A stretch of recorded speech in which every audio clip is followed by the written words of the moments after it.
बिस्मिल्लाहिर्रहमानिर्रहीम। प्यारे बच्चों, कैन टैब पब्लिशर की तरफ से आपको खुश आमदीद। प्यारे बच्चों, क्लास 1 की उर्दू की किताब में जो किताबें आपके पास होना ज़रूरी हैं वो मैं आपको बता देता हूँ।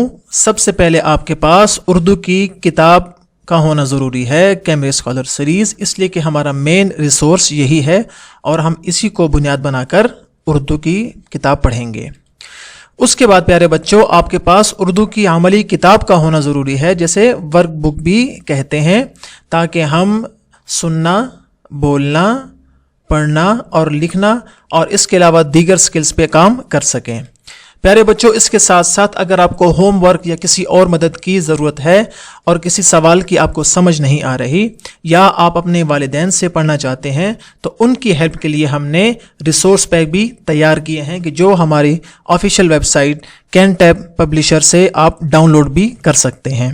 और प्यारे बच्चों, चूँकि गर्मियों की छुट्टियां हैं और इन हालात में हम चाहते हैं कि आपका वक्त ज़ाया ना हो, तो उसके लिए आपके लिए समर पैक तैयार किया है कैन टैब ने, तो आप उससे भी मदद ले सकते हैं। आपको उर्दू की किताब में खुश आमदीद। आज हम सबक नंबर 8 का चौथा और आखिरी हिस्सा पढ़ेंगे, जिसमें हम मश्क के बकिया सवालात आपको घर के काम की सूरत में देंगे। सबक के आगाज़ से पहले आज के हासिलात ताल्लुम पर एक नज़र डालते हैं। आज का हमारा SLO है आसान अल्फाज की इमला लिख सकें। हम सबसे पहले सवाल नंबर 3 को देखेंगे और सवाल नंबर 3 निहायत आसान है, जो कि अरकान मिलाकर लफ्ज़ बनाइए है। आपके सामने कुछ अरकान यानी अल्फाज के अरकान अलग अलग लिखे गए हैं, जैसे मिसाल के तौर पर रह बर, रह नुमा, सी धा, चा।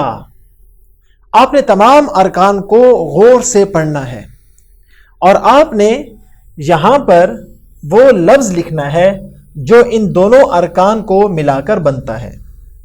जैसे राह बर को जब मैं मिलाकर लिखूंगा और लफ्ज बनाऊंगा तो इन अरकान से बनने वाला लफ्ज होगा राह बर।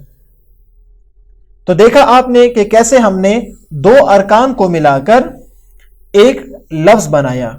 आपने ऐसे ही इन अरकान को मिलाकर जो लफ्ज बनता है वो लफ्ज आपने मतलूबा जगह पर लिख लेना है और वो अल्फाज आपने कहाँ लिखने हैं उसकी निशानदही मैंने आपके सामने कर दी है। उसके बाद चलते हैं सवाल नंबर 4 की जानिब और सवाल नंबर 4 है इमला लिखिए, जो कि हमारा आज का SLO भी है। आपके सामने कुछ अल्फाज लिखे गए हैं, जैसे बुलंद, फलक, हादी, दरूद और मकाम। आपने प्यारे बच्चों ये करना है कि आपके वालिदैन ये अल्फाज आपके सामने ऊंची आवाज से बोलेंगे और आपने इनकी इमला अपनी नोटबुक या अपनी कॉपी पर लिखनी है। जैसे ही ये अल्फाज आप सुने, आप फौरन खुशखत ये अल्फाज अपनी नोटबुक पर तहरीर कर लें। और अगला घर का काम और आखिरी सवाल सवाल नंबर 7 है और ये भी आपकी किताब ही में मौजूद है। और सवाल क्या है? नात से अपना पसंदीदा शेर कॉपी पर खुश खत लिखें। यानी जो आपने नात सुनी, यकीनन इसमें बहुत से अशार या कुछ अशार आपको बहुत अच्छे लगे होंगे। वैसे तो इस नात के तमाम अशार ही बहुत उम्दा और बाकमाल हैं, लेकिन कोई एक शेर जो आपको सबसे अच्छा लगा हो और सबसे ज्यादा पसंद आया हो, हर एक बच्चे ने अपनी अपनी पसंद का शेर अपनी कॉपी पर खुशखत लिखना है और उसको तहरीर करना है। घर के काम के बाद आपके लिए कुछ सरगर्मियां भी मौजूद हैं और ये भी आपकी किताब ही से ली गई हैं।